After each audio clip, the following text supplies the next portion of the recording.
Brothers and sisters in Christ, we have a very sobering gospel today. The gospel of taking up one's cross.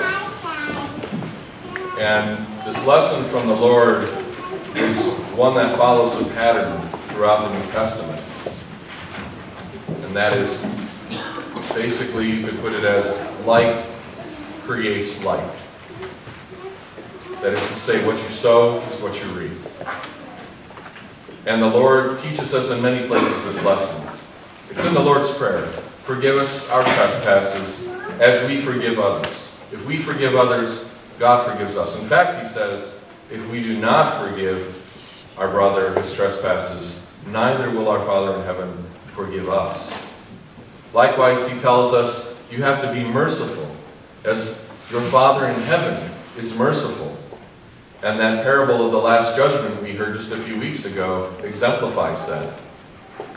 Where was I, and you showed me kindness, you showed me mercy, you gave me food and drink and shelter. What we do unto others is how we will be judged. He says in Matthew 7, judge not, lest ye be judged.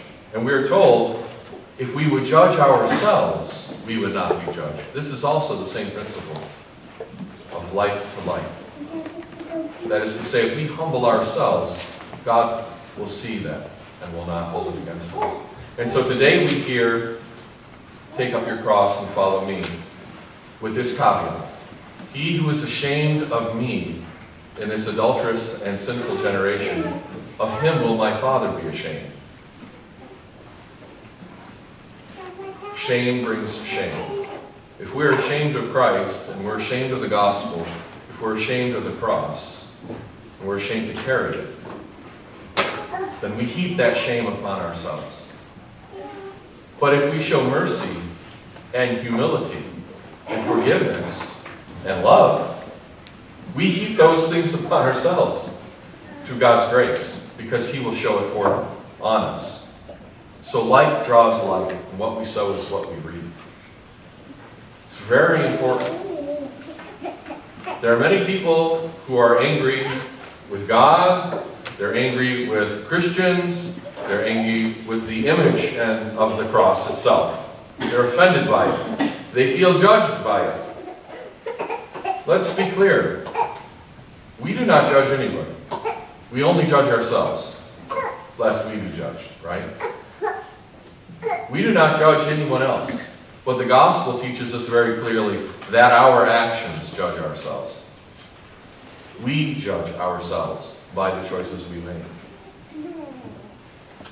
Nobody's going to hold up some kind of completely unexpected and unpredicted rule or standard against us when we come to the dread judgment seat of Christ. We won't have an excuse. I didn't know I was supposed to do this or that ritual or pay this or that dues or whatever. That's irrelevant. God will ask us, did you show mercy? Then I will show mercy on you. Did you show love? Then you can receive love. Were you humble?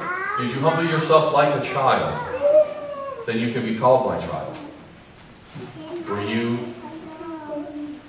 not ashamed of my Christ and his cross? Then I'm not ashamed of you either.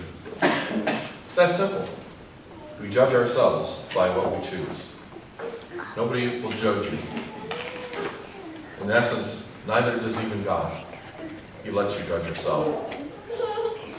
So brothers and sisters, let's take this cross up without shame, with joy.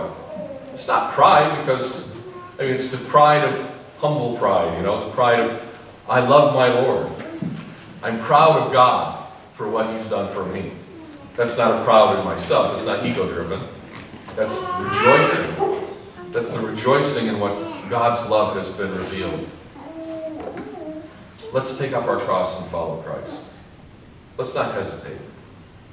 Let's love as he has loved us. Let's forgive others as he has forgiven us. Let us show kindness and mercy as he has shown to us. And then we will also receive the exact thing that he promised to his disciples. Assuredly, there are some among you here who will not taste death before you have seen the kingdom of heaven. That is a promise Not just to those 3 men who went up on Mount Tabor. It's a promise to everyone here in this room and to everyone who is alive. You can taste the kingdom of heaven, but take up your cross if you want to. May God bless you. Christ is alive.